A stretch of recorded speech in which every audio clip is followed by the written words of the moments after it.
What it is, what it do. Cyber world, it is your girl, the one and only Ash Brown, and this is the ashsaiditshow. Over 1,900 episodes, 500,000 streams. All this is on account of you guys, so thank you for all the shares, the cares. It makes a huge difference. Today, I am joined by luxury jewelry brand owner, the wonderful Andrezza. Hey, Andrezza. Hi, thanks for having me. I'm really excited about our podcast. Yes, thank you for joining us. So, Andrezza, what part of the country are you at today? I'm in Los Angeles, California, the sunny LA. I'm so jealous. The weather out there is always like perfect. You guys have the best weather, like anywhere. So. Yes, we do, but we've been having like some really heavy rain and cold, which is like, that's unusual. Not LA, but... Yeah, that usually doesn't happen. That's strange. No. But, oh my goodness, it's always something. Always something. All right, so Andrezza, tell us about the origin story of Paradise Feathers. How did things start for you?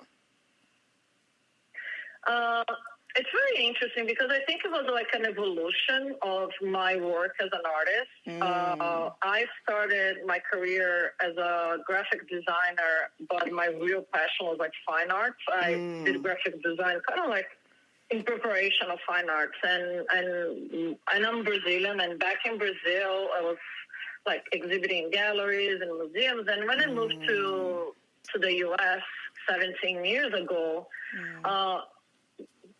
the scene was completely different, and also the space that I had was really, really small. Like a New York apartment doesn't compare to an apartment in Brazil. So I had to like go from like big installations to something that was like smaller scale and things that I could do it more like by myself. And also I was looking for a new way of express my ideas and my work that I could share with people, and it wasn't just like in a gallery or in a place that you can look at it, but you cannot touch. Yes. So once a friend of mine gave me a ring that said, rings are small sculptures. And I think that stuck with me. And then in this pursuit of like figuring out what would be my new canvas or new way of expressing myself, I started like playing with actually acrylic and acrylic jewelry, and from there I became interested like in studying metal smithing, and now I combine all of those techniques together, and I truly think I found my new passion, a renewed passion for art through jewelry. Yes. I mean, I just, I've seen the stuff from the website and everything that your press person emailed me. And I was just like, wow, like, it's just so, it's unique. They're beautiful pieces. And they're just so unique and just so different. How did you get the inspiration for the pieces? Like, where does that come from? Thank you. Yeah, I think for me, like, because of my background in design and in fine arts, I think two art movements, two styles that really resonates with me is minimalism, like especially from Bauhaus. Bauhaus was an art movement in school in Germany pre-war that really transformed how we saw art and design. And a lot of what we see nowadays in architecture and furniture design is influenced by that. And they didn't see the difference between design and art. They considered the same level. And they had like a lot of the artists that I love, Gropius and Moholy-Nagy, and they explore a lot of geometry and simple lines and color blocking. And then in counterpoint, I think living in LA and being exposed to Hollywood, I started like feeling really drawn to Art Deco, and especially like the movie era, like the silent era, that had like a lot of the jewelry at that time had this influence of like geometric lines. It was like a response to Art Nouveau that was super convoluted, and it's beautiful, but they on Art Deco, you see art becoming way more geometric, way more simplified, but it has a hint of luxury and glamour, and so I love those two artistic sources really influence my work. Okay. Cool beans. Now, going back to when things started for you and building this brand, what would you say was the very first challenge that you faced as a business owner?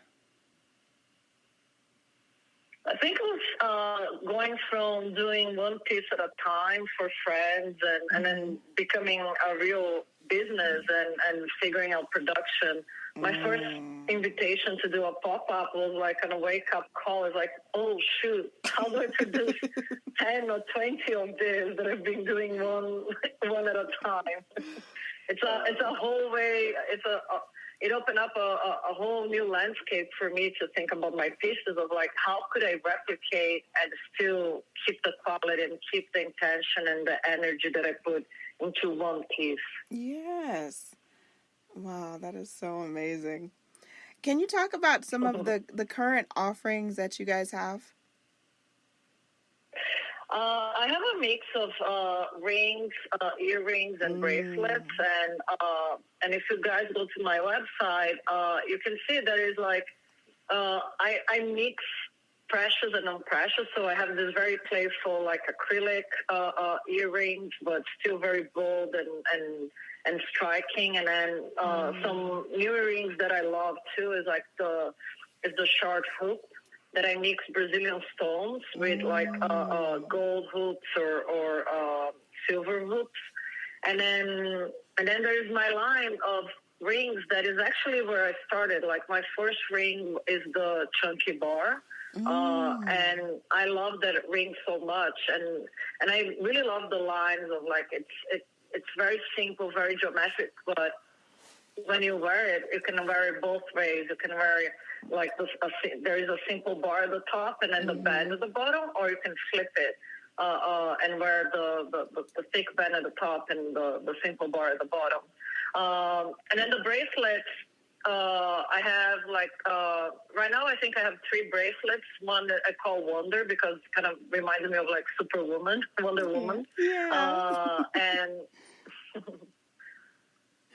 And then the half moon that it's very delicate and very flirty. Okay. All right. Now I want to talk a little bit about the materials. So how do you source the materials in such a way that you stay true to your original vision for the brand? So it's a lot of research, a lot of work to make sure that I know where the materials come from. I think there is a huge problem in jewelry, especially with gold mining and stone, to know the provenance and if it's fair mined. The gold I buy only from sources that is certified fair mine or like sustainable recycled materials. And then I work with a small team of master jewelers, and we have a close circle of like working with other jewelers that we recycle sometimes the metals amongst ourselves. So we avoid waste and going outside all the time to buy the metals. And the stones are the same. And I think also like the shape of my stones are very unusual. It's really hard to find stone cutters that are willing to take a risk and do something different.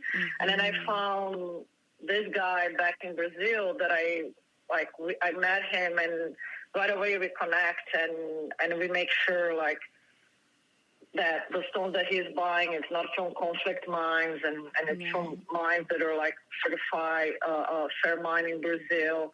And that's why like everything that I offer, I put an effort in knowing where it comes from. So I make my part, helping keep the environment as sustainable as possible. Yeah, I mean, I think that's so cool. That's how, like, when people buy a piece, they'll know, oh, wow, well, this material was sourced from blah, blah, blah, X amount of places. So I think that's really cool. Like that's awesome. and it has a story behind, because I think we tend to buy, like with mass production, like we just sometimes like don't think about like who is making what we're wearing. And in my pieces, there is always a person behind it. It's not just a machine, a factory. It's actually a craftsman. There's somebody that studied that for years to bring that to life. Yeah. Now, last but certainly not least, what advice would you offer for the next generation of luxury jewelry brands? I think my number one is be patient. It's a long journey, and you're gonna learn a lot throughout the journey, and it's gonna be amazing. But also, you need to be very humble, because it's all about the connections you make along the way, the people that you meet, and they're gonna potentially become your mentor and help you navigate like this industry that is it's massive, and it has so many different ways to get in. But being humble and making friends is going to take you along the way. And be passionate about what you do, because it's going to take time to get where you want to get with your brand, but it will pay off. Absolutely. Andrezza, thank you so much for joining us today. We appreciate you. Thank you. And thank you so much for sharing your amazing brand, Paradise Feathers. What's the best way for people to get some more information and to check out the collection? They can go to paradise-feathers.com or to our Instagram, that is paradise_feathers. All right. And just like I told you before, Andrezza, when you guys make your way down to Atlanta, you know, we got to have drinks. We got to have a girls' day out. Everybody, we're going to have a great time. We're claiming it.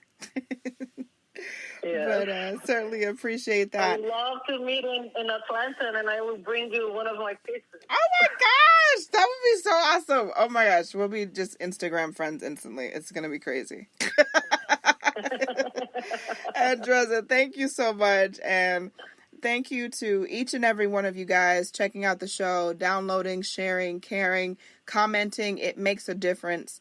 Thank you so very much. And always keep in mind, anyone to tell you that you can't do what you want to do, you look them square in the face. You tell them, don't believe me. Just watch. Watch what I do. Watch me make it happen. Watch me make history. That's what we're doing this for, the history books. Social media is nice, but real life is so much better. Until next time, you guys.